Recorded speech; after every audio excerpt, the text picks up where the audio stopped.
He's gonna film me. I'm here to rise in support of the Boys and Girls Club in Gale Park, and I realize this is not a meeting that is specifically supposed to be for that, but I do want to come out. We weren't aware that this meeting was going to be kind of attended by these very passionate folks on the part of this side of this issue tonight, a few hours ago. So here I am by myself facing the crowd. You know, I'm part of a group called Neighbors for Help in Rise Park. What was that name of that? What was the name of that group? Pardon me, sir? What was the name of that group? You know the name of the group, you. Yes, you know us well. You put all that stuff up on the blog. You called me an asshole, all those things you wrote about me. Remember that? What was that? I didn't get that. Right, great. So we're good. Thank you. Now, I'll let you speak. Please, let me finish. Their photographer over there called me a heroin addict today. You put an E at the end of it, though. I don't know how you knew I had such a crush on Xena, the warrior princess, when I was little. That was just fantastic. I'm trying to make light of this, have a little levity, but you know, the bottom line is that's funny. The community has 9,300 school-age children in it, 15,000 plus, and those are just the ones census counted kids altogether. A lot of these kids live in poverty, a lot of these kids need services. And that's really what we were hoping to achieve, some sort of services, a package of services through the Gale Community Center provided by the Boys and Girls Club that would give us the opportunity to reach these children in a way that actually works. A lot of folks you see here tonight, a lot of the folks here you see here tonight, you know. Excuse me, just a second.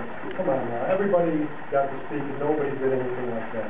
I mean, it kind of just takes away from what you're trying to present for yourself. Would you please let other people present? Everybody gave you the utmost respect. We never cut you off. Nobody talked or did anything like that while you were trying to speak. So I appreciate it. Leave everybody else the same group. Thank you.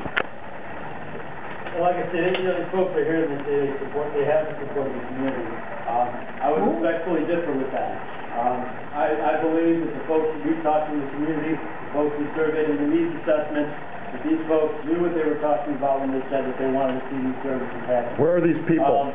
Tom Tresser makes the connection between what we're trying to do here in Rogers Park and the Latin School. Respectfully, Tom, we've differed on this before. I'm going to differ with you again now. Setting aside a soccer field for wealthy children has almost nothing in common with what we're trying to do for kids in poverty here. Who's where? You know, I was in New York the other day, New York City, and I went to a place called the Harlem Children's Zone, and you know, it's a wonderful program, and they made a big, they gave me a tour, and they make a really big deal out of trying to wrap around kids with the services they need to lift them out of poverty. They understand that there's an obligation, as we do, where we're working forward to work their way out of poverty, but they also understand that if we don't give them the assistance to do so, that they're trying to do so against insurmountable odds, and that will not succeed. And then there's the absence of hope, and that's really what we're trying to do. We're trying to give kids that might really be struggling, not have a whole lot of hope, the opportunity to succeed. Interestingly enough, Barack Obama about a week ago said that the same program. This is a budget hearing, not a Democratic Party meeting. He said that you know, he's going to try and emulate the Harlem Children's Zone philosophy nationwide. So what we're trying to do is very similar to that. We're trying to lift kids up with the kinds of services that can really reach the kids that are struggling the most. Of those 9,300 kids, we have 4,500 single-family households, or excuse me, single-parent households here in Rogers Park. You know, a lot of those same kids, and those of you that attend CAPS meetings, I know you're familiar with it, a lot of those arrests are not from this community. Those kids that come here, a lot of times get connected to kids in Rogers Park when they're in those neighborhoods on the south and west side, when they're seeing their parents on the weekend. What does this have to do with the north side? Well, it's got everything to do with the north side, Craig. Thank you for asking, because if we can allow those kids the opportunity to be members of a Boys and Girls Club, maybe they'll hook up with the Boys and Girls Club on the south and west side, because once you're a member of the Boys and Girls Club in Rogers Park, for $20 a year, you're a member of every Boys and Girls Club citywide and nationwide. There's over 4,000 of them. Why can't you put it at the school?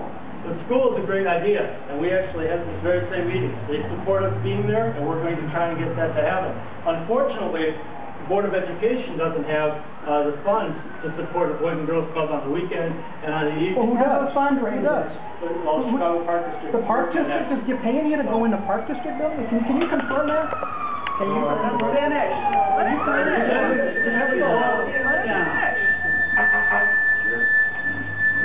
The whole idea. the whole idea here is not to, in some sinister fashion, usurp what, as all, the whole idea here is not to usurp in some sinister fashion, But it is. the Chicago Park District's ability to provide services to our community.